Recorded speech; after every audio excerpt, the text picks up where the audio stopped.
येत नाही आणि तू तर तलवार चालवणारा माणूस आहेस आणि तू लीडर होणार नाहीस का?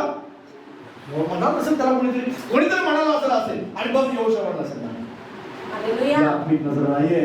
देव ज्यावेळेस मला अधिकार देईल त्यावेळेस मात्र माझ्याकडे अधिकार असणार. हालेलुया.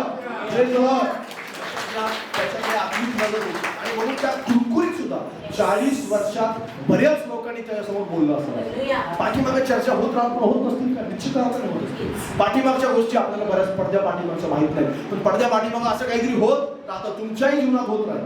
लक्षात घ्या. होणार नाही का? निश्चित होईल. तुम्हाला पण घरातली लोक म्हणतील आणि कुटुंबातली माणसं म्हणतील तुझ्या जीवनामध्ये असं का चाललेलं आहे? देव काम करत नाही का?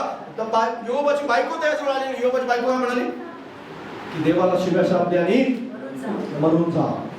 इतकी दिवस घरात आशीर्वाद आणि या सगळ्या गोष्टीचा लाभ योगाच्या बायकोने घेतला होता का? घेतला होता. श्रीमंतीचा लाभ घेतला होता का? सगळी श्रीमंती उपभोगत नव्हती का ती? हो, निश्चित अर्थाने उपभोग घेत. पण सगळं संपल्यानंतर